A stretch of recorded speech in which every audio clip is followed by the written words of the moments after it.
bés bu ñu koy tuddee làmb duñ ko sax tàggu. non mais c'est que aussi c'est que y a une chose aussi. c'est que waaw après ñu ñëwaat la question bi d'accord. li muy wax Bakar mën nga kii voilà li kii di wax lii c'est je finis je commence par la boutade avant de revenir sur les propos de Ahmed. Donc par rapport à la boutade ce qu'il dit c'est vrai et puis nit aussi il faut voir ban esprit la ko waxee c'est-à-dire wax doo ko jël nii rek à la lettre. Même si comme ça peut être un phénomène, ça peut être interprété, mais d'abord, voyons les choses de façon consubstantielle. Lan la wax. C'est que lan moo ko tax a wax. C'est que on est au Sénégal. On a vu une pratique. L'exemple type que je vais donner. Loo xam ne yàggul bëgg démb la. bi ñu jullee ba pare. Am na imam ñu intervenir. Mais pourquoi Diomaye génn tradition bi jox leen cooxalu koor. Ça peut se discuter. Et là, pourquoi ça pose problème? Quelques heures plus tard, les imams de Saint-Louis ont réagi. Pas de communiqué. Ouais, même la Ligue des imams, c'est avec la Ligue islam, mais nous, on n'a jamais su que le président aurait dû suivre quoi. Kon problème yi commencé. Tu vois. Donc non, janvier, ils ont dit, mais c'est bizarre. bi déggee ne ñuy wax suukar koor dañoo tiit.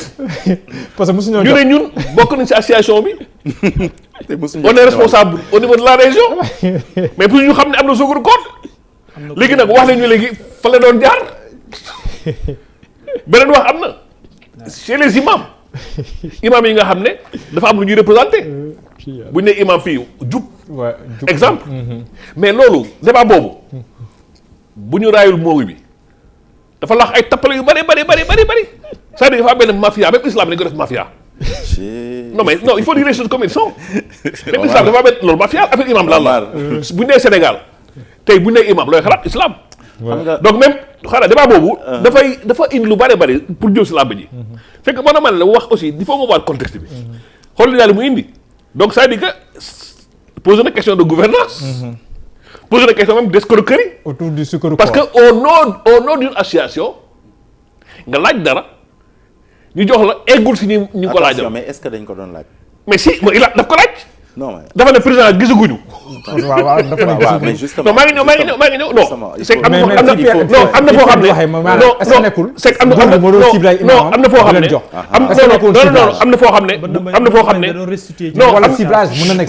na foo xam ne bugguma si yegg.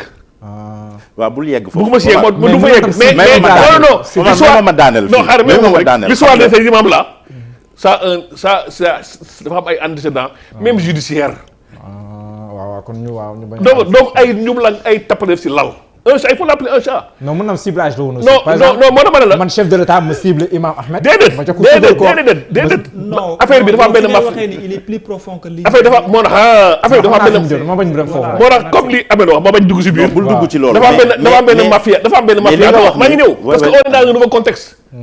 lañ ne si réew mu bees dañ ne léegi il faut que ñu xam nga aussi. Omar réew mi beesul de. non maa ngi ñëw non c'est façon de parler c'est-à-dire que bu ñu nee bëgg nañu loo xam ne amoon na fi bëgg nañu changer doxalin bokk parce que naw nañu li baaxul mais loolu bokk nañu jumla yoo xam ne foog mu jëñ fi léegi bu ne affaire lamb yi aussi il faut voir fan lay waxee man comprendre naa fan lay waxee c'est-à-dire des fois wax aussi prenons ça pour une boutade. non une boutade non des fois c'est une boutade parce que soo xoolee les réactions en chaîne que ça crée ça dépasse une boutade c'est wax aussi dafa am substance buy tax nit di wax ko c'est que aussi il faut se dire dafa am lu ñu créé Sénégal lu ñu tàmm moo dafa am benn genre clientélisme. non dafa am benn intrus bu ñëw intrus boppam ci biir làmb ji. moo la wax mooy clientélisme bi loolu nag moom dafa am benn même làmb yi même soo xoolee avant les élections xool dañu doon organiser làmb yi. ça s'enchaîne mais la plupart des gens disent que bon bëgg ma si yegg aussi pour ne pas. parce que du objet bi am na état bi nga doon financé. et bon bu ne sori mu ne si y a lieu beneen débat. mu nañ sori donc je veux dire que aussi bu ñu nee aussi en termes de gouvernement toujours on est dans les bonnes pratiques bu ñu nee tey Sénégalais yi bu ñu toogee naan bëgguñu 45 ministres yow fi ngay waxee man dégg naa ko réalité bi du loolu xam nga la mooy réalité bi bon damay créer ministre de la jeunesse et des sports Babacar Fël man maa gagné sama gox il faut que ma am poste ok projet de maniement ñu xaaj. loolu kese la léeg-léeg desel loolu amul leneen. ah non loolu moo am fii man doo xoo am na lu am na ñu xam am na lu xam am na man gis nga toog naa nit bu je veux pas dire le nom. je veux pas dire le nom. jaru ko je veux pas dire le nom mais nit. ah non qui a été ministre nit qui a été ministre. oui mais c'est caricatural. non nit c'est pas caricatural. nit qui a été ministre. c'est caricatural 3 mois avant. il me dit au prochain remaniement je serai le ministre nangam. pourquoi on a fait une forte délégation dañuy gis président ne ko kat ñun bu ñu joxul suñu wàll. dinañ jël ci activité politique xam nga li ñuy peser tak li mu waxee 3 mois plus tard li mu wax lu moo am. man je dis il a eu le même poste ni mu ko waxee dans les mêmes conditions donc c'est-à-dire que dafa am yoo xam ne xam nga moo tax ma ne la. xam nga maa ngi ñëw Ahmed xam nga li nga wax sànq yëpp on est tout à fait d'accord mais quand tu parlais j'avais l'impression d'un candidat qui va être élu. à quelle élection? Non, c'est l'image. Non, ton discours. Par rapport à ça, non, ton plaidoyer. Ce que tu as dit, c'est comme un candidat qui veut être élu. Non, c'est vrai, tu as fait un joli programme. C'est très bien. C'est un beau programme. Va nous proposer un programme. C'est un beau programme. C'est-à-dire que, mais comme j'ai dit, par rapport à la question de Diallo, c'est un beau programme. Mais la question, en fait, ça aurait été pertinent, par exemple, comme j'ai dit tantôt, je reprends sur ça. Ça aurait été pertinent. Nga bàyyi ni dawal. Omar. Nga toog ne attention kat. Gisuma fi parce que léegi tey xoolal fi ñu toll nii. Omar laisse-moi finir Ahmed. non man maa doon wax même léegi nooy pare nga non man maa doon wax. Diallo bu ñu faral non Diallo moom dafa faral. non Diallo moom dafa faral jox nga ko parole. mais man pare non non si pare nga. non j'ai le pouvoir non j'ai le pouvoir. Omar non j'ai le pouvoir je le garde. non après day un dernier tour de table. j'ai le pouvoir je le garde. non mais sur ce point là dama lay yokk rek. juste non bu ma yokkal baax na doyal dama lay yokk rek doyal naa bu ma yokkal non bu ma yokkal doyal naa. gis nga théâtre dama faire perdre mon fil. c'est que dafa am yoo xam ne xam nga aujourd'hui nañu wax dëgg après les élections même les ministères ne sont pas pourvus. On parle de nomination on parle d'installation c'est-à-dire ñoo xam ne fan lañ leen c'est-à-dire installé wuñu leen c'est-à-dire que c'est bien li nga wax nii moi je les prends tout amul kenn ku naan d'accord uma. xam nga foo waroon a déggee sama wax. non maa ngi ñëw non xam nga foo waroon a déggee sama wax rek xam nga foo waroon a déggee sama wax. ah laisse-moi finir. De quoi nous avons besoin? maa ngi ñëw fa laa jëm. La question fa laa jëm. non de quoi mais c'est quoi nous c'est quoi? De quoi? C'est-à-dire moi ma ne nous c'est quoi? De quoi le Sénégal a besoin? Xam nga Sénégal selon toi. Non, c'est pas selon moi. Non, ça c'est une réalité. Xam nga sànq tu as parlé de perception. Ñun dañu war a continuer kon di importer lépp lu ñu soxla. mu ci àddina. Ah donc yàlla tere. donc c'est ma perception. Non mais je vous dis que yow tu partages au moins cette perception là. Parfaitement yow li nga wax d'accord na voilà c'est un beau programme su waroon homme politique dama koy jël. Voilà. C'est un beau programme. Mais par rapport à la situation actuelle peut-être bu doon après c'est critique. Non non xam nga yow si tu prends ça comme une alerte je suis d'accord. Et c'est pour ça que je vous dis que non si tu prends ça continuité xam nga non excuse-moi li ngay wax non boo ko jëlee comme une permettez-moi alerte s'il vous plaît. Mais attention bu ñu fàtte lii attention bu ñu fàtte lii ma d'accord si comprendre nga alerte maanaam ah. Mais yow qu'est-ce qui te gêne dans mon discours? Qu'est-ce qui te gêne? C'est-à-dire la forme. dafa jàpp ne dafa teel. Voilà la forme c'est comme une critique radicale déjà c'est comme c'est des gens qui ont fait des choses tu remets en question ce qu'ils ont fait. Mais je remets en question le projet. Ils n'ont encore rien fait. Mais je me remets en question le projet. Mais on sort. Ils n'ont encore rien fait. On s'en fout. C'est les prémices. Non, attention. amaguñu projet bi. Attention. Non, attention. Ils ont été élus sur la base d'un projet qu'ils ont porté urbi et orbi, qu'ils ont vendu au Sénégal. C'est ce qui est charmant. Ah, d'accord. C'est ce qui est charmant. J'ai quoi? Ce qui est charmant. Oui. Je me suis amusé pendant au moins 1 an. J'ai parlé ak ñoo xam ne différents corps de métier lii def bokkul mais dañu gëm projet bi avec grand P entre guillemets fa laa jëm. Oui mais est-ce que man am naa droit bañ a gëm projet bi. Laisse-moi finir. Mais bien sûr gëmuma ko te wax naa li. Mais c'est normal bu la neexee. Parce que li ma fi wax nii gisuma ko ci. Laisse-moi finir bu la neexee. Ah donc non bu la neexee pourquoi tu dis que c'est tôt? Non je parle pas gëmoo ko. Ah mais pourquoi tu dis que c'est tôt? Sur quoi tu te bases pour dire que c'est tôt? J'ai parlé à des gens. Tout le monde parle du projet. J'ai parlé à des gens. Parce que bon Diallo sait que moi j'écris beaucoup. Et en ce moment je suis en train d'écrire un livre sur le populisme. Parce que tout le monde parle de populisme. On ne sait même pas c'est quoi le populisme. Tout le monde en parle. On confond populisme et démagogie. Ça n'a rien à voir. Sauf qu'on était dans la plupart des régimes occidentaux, c'est des populistes qui ont le pouvoir. Trump, c'est un populiste. Attention. Trump, c'est un populiste. Des nationalistes. Cameron, c'est un... Non, c'est différent. Des nationalistes. Ça n'a rien à voir. America great again. Non, c'est du nationalisme. Trump ne fait pas... Trump, c'est un populiste. Il n'est pas nationaliste. En sciences politiques, c'est différent. C'est-à-dire que si on définit les populistes, le populisme, c'est d'abord une scission virtuelle entre un peuple idéalisé, symbolique, par opposition à une élite corrompue. Première chose, premier critère pour parler de populisme. Le second élément du populisme, c'est cette aspiration est cristallisée autour d'un leader charismatique. Donc, tu viens de définir le PASTEF? J'en finis, c'est pourquoi j'écris sur ça, pour décrire est-ce que... Parce qu'aujourd'hui, le débat se pose, le débat se pose en Europe aujourd'hui. Est-ce que le populisme est du dégagisme ou une nouvelle offre démocratique? Pour en revenir à mon raisonnement sur le projet. Je parlais, damay wax ay nit ñi si mbedd bi ñuy wax ni ay coordonnées différents.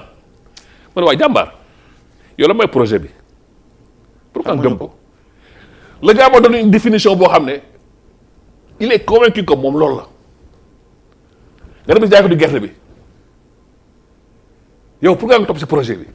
lan mooy projet bi? mu joxal la définition boo xam ne dafa si gis bu foofu. nga dem si mécanicien bi moo xam la moom lan la gisee projet bi donc ça veut dire que ce notion de projet là a eu la magie.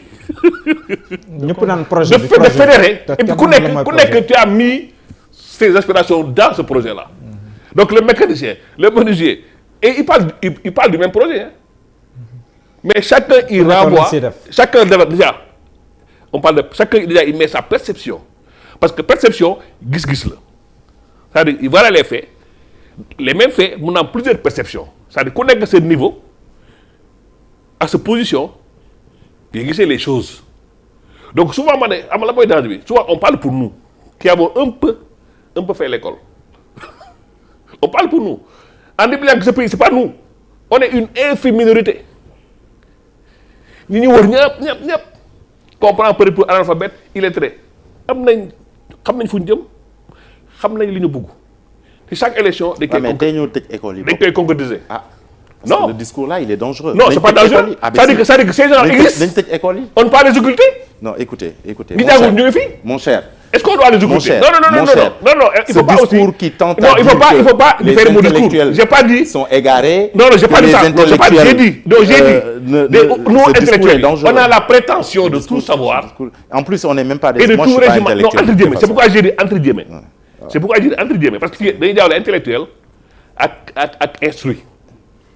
Instruit mooy di gis ko jàng ba am këyit mais démarche am man du mu gis rien d'intellectuel. Dans une télé de la place, j'ai fait un débat très avec mon ami Yérim.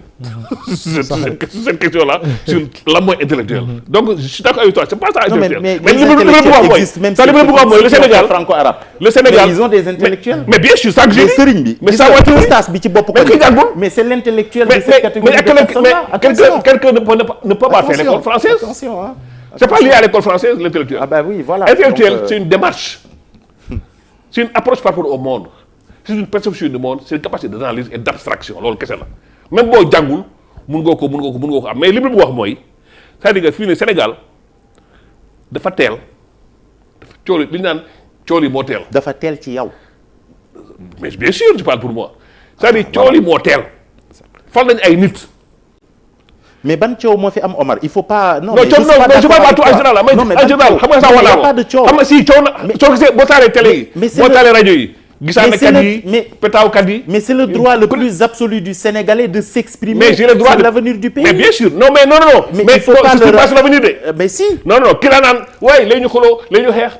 C'est pas l'avenir du pays. Oui, mais ça c'est des. C'est des trucs pessimistes qui. Ça ne mérite même pas débat. C'est subjectif. Aujourd'hui le président. Chacun a sa. C'est le président. C'est le président. Xam nga la mooy problème du Sénégal.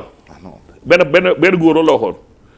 Nee nañu mu ne bon il a peut-être raison ou tort c'est son raisonnement bu ne fii la mooy suñu problème c'est-à-dire que boo gisee ku yëg au lieu de jéem fekki ko day ab tànk yi wàccee ko mu ñëw fekk si la tu vois donc c'est-à-dire que il faut ñu am cette générosité d'abstraction boo xam ne aussi xam ne c'est-à-dire que je suis d'accord il faut très critique moi je suis entièrement d'accord avec ça très critique mais aussi chaque chose son temps. C'est-à-dire que des fois, quand j'entends les gens parler, c'est comme damay yeewu si benn gént, il y a des gens yu fal depuis 1 an defuñu dara ñu commencé tat. C'est bien d'être critique. Mais des fois aussi, c'est-à-dire il faut ñu modérer, c'est-à-dire tey xaar ba am élément yu tax ñu mun a wax. yow peut-être mën nga xaar. Je pense que les gens qui étaient dans la rue qui sont exsangues, je pense qu'avec la paupérisation qui s'est déroulée, man dinaa xaar ces gens-là n'ont pas le temps. Diallo dina xaar Babacar dina xaar yow mi da nga xaar sinon wax rek nga mun sama dara aajuwul ci mais wax rek nga mun xaar mais wax rek nga mun sama dara aajuwul ci ñoom man kenn mais je dis su ma dee xaar mooy il y a des gens dafa am ñu dénk réew mi actuellement léegi ñu ngi xool tabax yi fondement yi fu ñu koy jëmale mais nañ xaar ba xam fu ñu yóbbu mais kii démarré gul sax nga ne oto bi ruubi baaxul dig mu këpp oto bi du sori. Non mais oto bi météo bi non mais c'est l'ingénieur. Je parle pas de toi, je parle pas de toi, mais si tu veux, il y a un pessimisme, non mais respecte le point de vue. Il y a un pessimisme ambiant, non du point de vue. Mais alors, on ne demande tout ce qu'on demande. Ils sont pessimistes. Ousmane Sonko mën a indi à la tête du gouvernement. Ban plus-value la si mën a indi. Non pas plus-value, c'est-à-dire que là, je reviens à ma question. C'est-à-dire Ousmane Sonko, qu'on le veuille ou non. Même s'il n'est pas président, c'est le leader charismatique du PASTEF. C'est le leader charismatique. Beaucoup de gens, yoo xam ne xëy na voté nañu de Diomaye,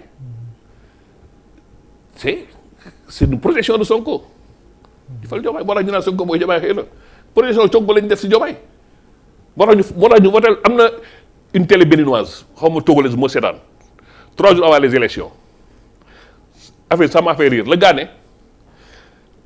dans quelques jours au Sénégal, même si Sonko choisit un crapaud, les Sénégalais vont voter pour le crapaud. Ça m'a fait un peu, ça montre un peu qu'est-ce que Sonko peut apporter. Moi, je pense que Sonko a une légitimité par rapport à ce projet-là. Et puis, quand j'entends les gens dire oui, de Sonko, sorry, mais je ne comprends pas. Sonko, il est du passé ou il n'est pas du passé? Pourquoi il devrait s'éloigner? C'est-à-dire que bu taxawee c'est-à-dire que pour man dina am déjà dina am benn caution bu muy indi par rapport au projet. Parce que la plupart des gens, qu'on le veuille ou non, se cristallisent encore sur la personne de Sonko. Le fait de les voir, peut-être c'est une caution pour ñoom, ça les rassure. Et je pense que ñoom, ils sont assez intelligents. C'est pas des gens qu'on a mis comme ça au hasard. On n'a pas tiré au hasard. Demuñu kenn cathédrale def benn tirage boole leen non dafa am lu leen boole. Donc ils sont assez intelligents, je pense, pour mën a ànd ku nekk ak sa wàll doxal réew mi. Comme on dit léegi Diomaye, il a la posture présidentielle. Sonko, en tant que Premier ministre, peut s'occuper de la posture politique. C'est-à-dire que c'est une sorte de caution. Ça rassure les gens qu'ils le voient à côté de Diomaye. C'est un binôme. Comme Mamadou Dia et Senghor. Ouais, comme Mamadou Dia et Senghor, mais à la nuance près que Mamadou Dia et Senghor n'avaient pas la même vision des choses. Ils n'avaient pas la même vision du socialisme. Ils ont battu campagne ensemble. Non, ils ont fait campagne, mais même pendant la campagne, ils ont été élus ils n'avaient même pas la même vision du socialisme. Est-ce que ñoom ñaar dañu mujj. non fa la jëm la différence mooy. Mamadou Dia ak Senghor. même bu ñu àndee. Mamadou Dia ak Senghor la moo gën différencier. Senghor l'a dit à huis clos. Mamadou Dia était président du Conseil. Senghor était président de la République. Oui. Mais on était en régime parlementaire. Le président du Conseil avait beaucoup plus de pouvoir que le président de la République. Parce que c'était un régime parlementaire. Donc Mamadou Dia avait plus de pouvoir que Senghor. Voilà, c'est pas le même contexte, c'est pas la même chose. Et puis même une campagne, Mamadou Dia ak Senghor, beaucoup ont une vision sur le socialisme. Mais ça, c'est apparu plus tard. Non, mais non, même au départ, ça s'est manifesté très tôt. Il y a un livre là que je vais te renvoyer, je cherche les références. Le gars dit que ça, c'est des choses qu'ils ont essayé de taire. Comme on dit. Mais tel ne wonewu. Mais ils ont essayé, pour aller vers les suffrages, d'un coup, napal, pour le bénéfice. Mais très tôt, ils ont divergence sur le socialisme. beaucoup de vision du socialisme. Et la preuve, quand il y a eu ces histoires entre nous, ça a éclaté. D'abord, le président était moins puissant que le président du Conseil.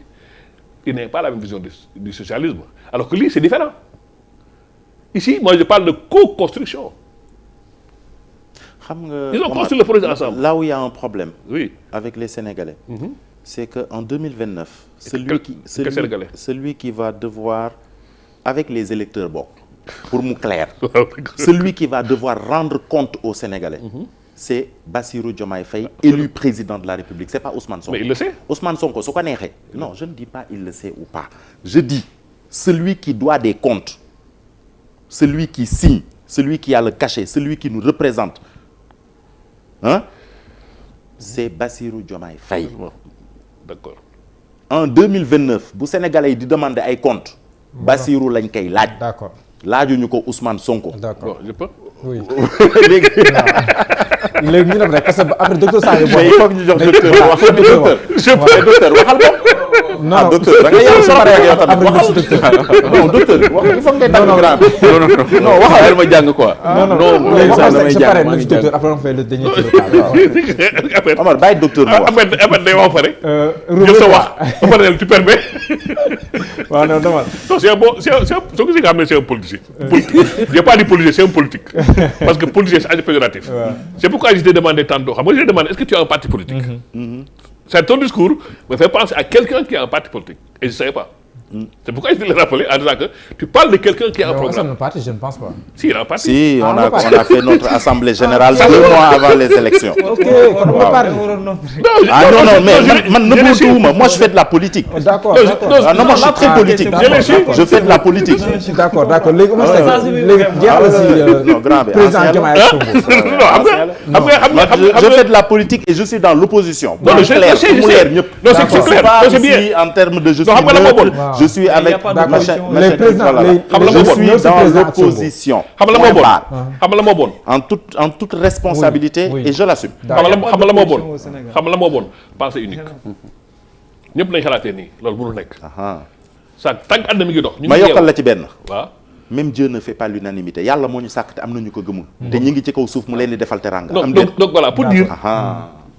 pour dire que c'est-à-dire que ça permet aussi. Ça permet à Diomaye de pouvoir se consacrer, comme tu as bien dit, en 2029, c'est à Diomaye qu'on va demander des comptes. Parce que Diomaye est président de la République élue. Et je pense que l'autre, c'est Bobby. Mais même en étant président élu, ce n'est pas par hasard, Moudjel Ousmane Sonko, Premier ministre. On est d'accord là-dessus. Voilà. Non, c'est la question de Diallo. C'est-à-dire que Moudjel Ousmane Sonko, Premier ministre, ce n'est pas un fait fortuit. Xam na Ousmane Sonko li muy représenté d'abord au niveau du parti c'est l'incarnation xam na li muy représenté dans le cœur des Sénégalais c'est le côté subjectif tout le monde sait ce que Sonko représente dans le cœur des Sénégalais il y a des gens qui disent bon c'est leur position su ma gisee rek man daf may rassurer am na ñuy wax loolu donc c'est-à-dire am na loolu boo xam ne mën na ko jouer si en tant que Premier ministre maanaam yenn yi et puis c'est pas pour rien et ça c'est une bonne chose je pense que Diomaye a demandé président Diomaye à ce que ñu yokk les pouvoirs du Premier ministre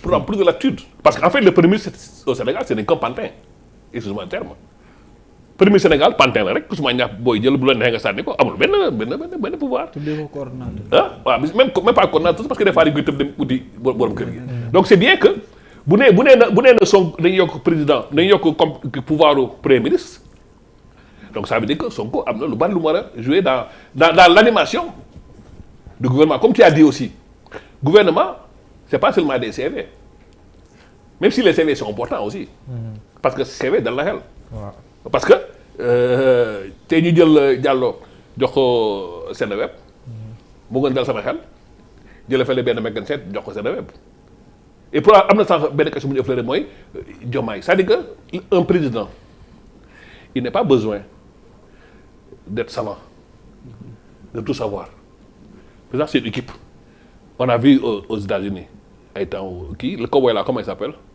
Bush. Non, l'autre Ronald ko- Reagan. Ronald Ronald Reagan. mais passage politique bi moom daanaka. Attention, hein, c'est pas la même chose. Non, c'est dit que il faut pas aussi qu'on dise le PES, il faut que ce soit quelqu'un qui a 50 diplômes, mais ça que je dis. C'est-à-dire que, mais l'idée, dans l'absolu, un président, là, il faut savoir se faire entourer. C'est comme un manager. C'est un animateur d'une équipe. Jëlal ñoo xam ne Mais am pourquoi nañ nga dem compétence. ba Ronald Reagan? Non, Mais il faut prendre le comédien de l'Ukraine là.